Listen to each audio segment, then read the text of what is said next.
આકાશવાણી સમાચાર બકુલા પરમાર વાંચે છે. સૌપ્રથમ મુખ્ય સમાચાર. લોકસભા ચૂંટણીના 5મા તબક્કા માટેનો પ્રચાર પડઘમ આજે પૂર્ણ થશે. 49 બેઠકો માટે 20મી મેના રોજ મતદાન થશે. લોકસભા ચૂંટણી માટે વિવિધ પાર્ટીઓના સ્ટાર પ્રચારકો આજે પ્રચાર મેદાનમાં ઉતર્યા છે. ભારતીય વિદેશ મંત્રાલયે કિર્ગિસ્તાનના બિશ્કેકમાં રહેતા વિદ્યાર્થીઓને હુમલાની આશંકાને જોતા બહાર નહીં નીકળવાની સલાહ આપી. હરિયાણાના નૂહ જિલ્લામાં બસમાં આગ લાગતા 9ના મૃત્યુ, 20થી વધુ ગંભીર રીતે દાઝ્યા. અને આજે આઈપીએલ ક્રિકેટમાં રોયલ ચેલેન્જર્સ બેંગલુરુ અને ચેન્નાઈ સુપર કિંગ્સ વચ્ચે મુકાબલો. સમાચાર વિગતવાર. લોકસભાની ચૂંટણીના 5મા તબક્કા માટેનો ચૂંટણી પ્રચાર આજે સાંજે સમાપ્ત થશે. આ તબક્કામાં 7 રાજ્યો અને 1 કેન્દ્રશાસિત પ્રદેશની કુલ 49 બેઠકો માટે 20મી મેના રોજ મતદાન થશે. આ સાથે છઠ્ઠા તબક્કા માટે પ્રચાર પૂરજોશમાં ચાલી રહ્યો છે. વિવિધ રાજકીય પક્ષોના સ્ટાર પ્રચારકો મતદારોને રીઝવવા માટે તમામ પ્રયાસ કરી રહ્યા છે. ભાજપના વરિષ્ઠ નેતા અને પ્રધાનમંત્રી નરેન્દ્ર મોદી આજે હરિયાણા અને દિલ્હીમાં ચૂંટણી પ્રચાર કરશે. તેઓ હરિયાણાના અંબાલા અને સોનીપતમાં ચૂંટણી સભાઓ સંબોધશે. શ્રી મોદી સાંજે ઉત્તર પૂર્વીય દિલ્હીના કરતારનગરમાં સભા સંબોધશે. કેન્દ્રીય ગૃહમંત્રી અમિત શાહ આજે ઉત્તર પ્રદેશના લલિતપુર અને બાંદામાં પ્રચાર કરશે. તેઓ અમેઠીમાં ભાજપના ઉમેદવાર સ્મૃતિ ઈરાનીના સમર્થનમાં રોડ શો કરશે. કેન્દ્રીય સંરક્ષણ મંત્રી રાજનાથસિંહ ઉત્તર પ્રદેશના બસ્તી અને લખનૌમાં જાહેર સભા કરશે. તો સમાજવાદી પાર્ટીના અધ્યક્ષ અખિલેશ યાદવ શ્રાવસ્તી અને ફૈઝાબાદ, સુલતાનપુર તેમજ આંબેડકર નગરમાં ચૂંટણી સભાઓ સંબોધશે. કોંગ્રેસના વરિષ્ઠ નેતા રાહુલ ગાંધી ઉત્તર પ્રદેશના બારાબંકીમાં ચૂંટણી પ્રચાર કરી રહ્યા છે. તો બહુજન સમાજવાદી પાર્ટીના અધ્યક્ષ માયાવતી બસ્તીમાં સભાને સંબોધશે. ભાજપના રાષ્ટ્રીય અધ્યક્ષ જેપી નડ્ડા આજે હિમાચલના પ્રવાસે છે. તેઓ કાંગડા, ચંબા અને સોલાનમાં ચૂંટણી સભાઓ કરી રહ્યા છે. કેન્દ્રશાસિત પ્રદેશ લદ્દાખમાં આગામી 20મીએ લોકસભા ચૂંટણી માટે મતદાન થશે, જે અંતર્ગત તમામ 44 મતદાન મથકો માટે આજે કારગિલથી મતદાન ટીમો રવાના કરાઈ હતી. આ પ્રસંગે જિલ્લા ચૂંટણી અધિકારીએ હવાઈદળના હેલિકોપ્ટરો દ્વારા ગઈકાલે ફેમા, રાલાકુન અને શેડ જેવા દૂરના વિસ્તારો માટે મતદાન ટીમો મોકલવામાં આવી હતી તેમ પત્રકારોને જણાવ્યું હતું. ચૂંટણીની તૈયારીઓ અંગે સંતોષ વ્યક્ત કરતા સુચારુ મતદાન માટે જરૂરી તમામ વ્યવસ્થા કરવામાં આવી હોવાનું તેમણે કહ્યું હતું. તેમણે લોકોને કોઈપણ ડર વગર મતદાન કરવા અપીલ કરી હતી. પંજાબમાં લોકસભા ચૂંટણીના 7મા અને છેલ્લા તબક્કામાં 1 જૂને યોજાનાર મતદાન માટે ઉમેદવારીપત્ર પરત ખેંચાયા બાદ કુલ 328 ઉમેદવારો મેદાનમાં છે. કુલ 466 ઉમેદવારોએ 598 ઉમેદવારીપત્રો ભર્યા હતા. કોંગ્રેસના રાષ્ટ્રીય અધ્યક્ષ મલ્લિકાર્જુન ખડગેએ આજે પ્રધાનમંત્રી નરેન્દ્ર મોદી ઉપર તેમના ચૂંટણી ભાષણો દ્વારા લોકોને ઉશ્કેરવા અને સમાજમાં ભાગલા પાડવાનો આરોપ લગાવ્યો છે. મુંબઈમાં પત્રકાર પરિષદને સંબોધતા શ્રી ખડગેએ કહ્યું કે રાજ્યમાં મહાયુતિ સરકાર વિશ્વાસઘાત અને ષડયંત્રના આધારે રચાઈ હતી. આ જ પત્રકાર પરિષદમાં બોલતા એનસીપીના વડા શરદ પવારે કહ્યું કે ભાજપ બેરોજગારી જેવા સંબંધિત મુદ્દાઓથી લોકોનું ધ્યાન હટાવવા માટે પાકિસ્તાન સાથે ઇન્ડી ગઠબંધનને સાંકળવા જેવી ખોટી વાતો ચલાવી રહ્યું છે. શિવસેનાના વડા ઉદ્ધવ ઠાકરેએ એનડીએ ઉપર પ્રહાર કરતા તેઓ મહારાષ્ટ્ર રાજ્યને બદનામ કરી રહ્યા હોવાનો આરોપ કર્યો હતો. ભારતે કિર્ગિસ્તાનના બિશ્કેકમાં રહેતા વિદ્યાર્થીઓને બહાર નહીં નીકળવાની સલાહ આપી છે. આંતરરાષ્ટ્રીય વિદ્યાર્થીઓને નિશાન બનાવતા ટોળાની હિંસાના અહેવાલોને પગલે આમ જણાવાયું છે.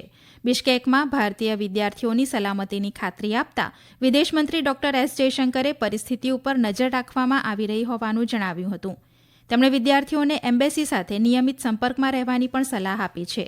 આ સાથે કિર્ગિસ્તાન ખાતેના ભારતીય દૂતાવાસે વિદ્યાર્થીઓ માટે ઇમરજન્સી નંબર 055 571 0041 જાહેર કર્યો છે.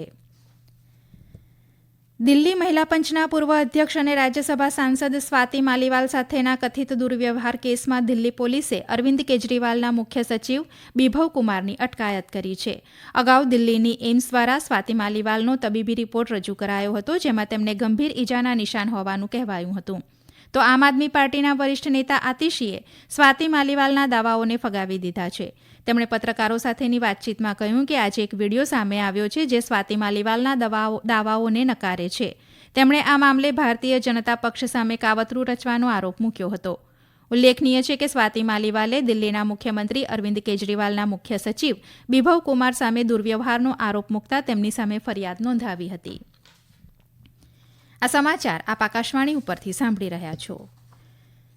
ભારતના ઉચ્ચસ્તરીય પ્રતિનિધિમંડળે અબુધાબીમાં સંયુક્ત આરબ અમીરાતના અધિકારીઓ સાથે મહત્વાકાંક્ષી ભારત મધ્ય પૂર્વ યુરોપ આર્થિક કોરિડોર વિકસાવવા અંગે પ્રથમ સ્તરની વાટાઘાટો કરી હતી.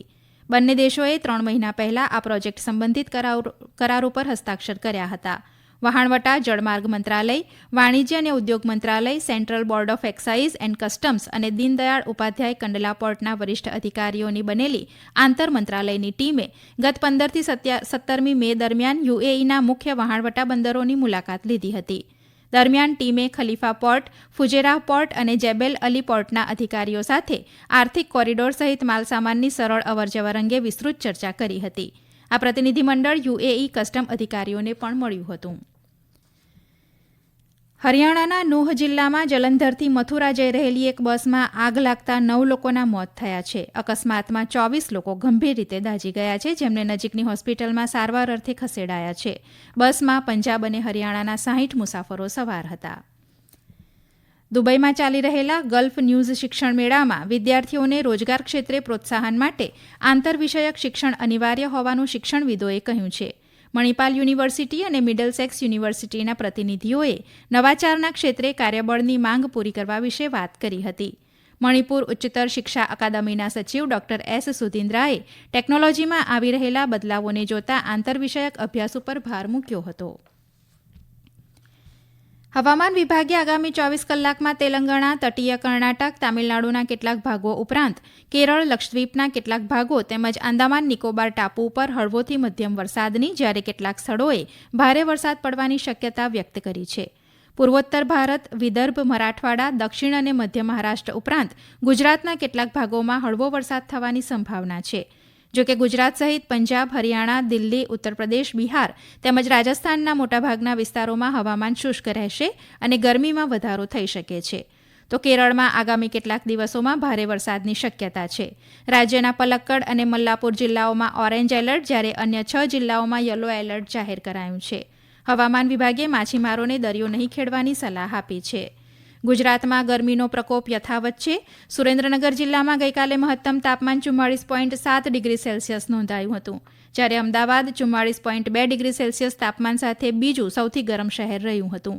હવામાન વિભાગે આગામી 5 દિવસોમાં સૌરાષ્ટ્ર અને દક્ષિણ ગુજરાતમાં ભારે ગરમી પડવાની સંભાવના વ્યક્ત કરી છે. પ્રધાનમંત્રી નરેન્દ્ર મોદીએ ઉપરાષ્ટ્રપતિ જગદીપ ધનખડને તેમના જન્મદિવસ પ્રસંગે શુભેચ્છા પાઠવી હતી. શ્રી મોદીએ ઉપરાષ્ટ્રપતિની બંધારણ પ્રત્યેની ઊંડી સમજ, જાહેર સેવા પ્રત્યે તેમની પ્રતિબદ્ધતા અને તેમના કાયદાકીય અનુભવની સરાહના કરી હતી. શ્રી મોદીએ પૂર્વ પ્રધાનમંત્રી એચ.ડી. દેવેગૌડાને પણ જન્મદિવસની શુભેચ્છા પાઠવી હતી. શ્રી મોદીએ કૃષિ અને ગ્રામીણ વિકાસ ક્ષેત્રે તેમના યોગદાનની સરાહના કરી હતી.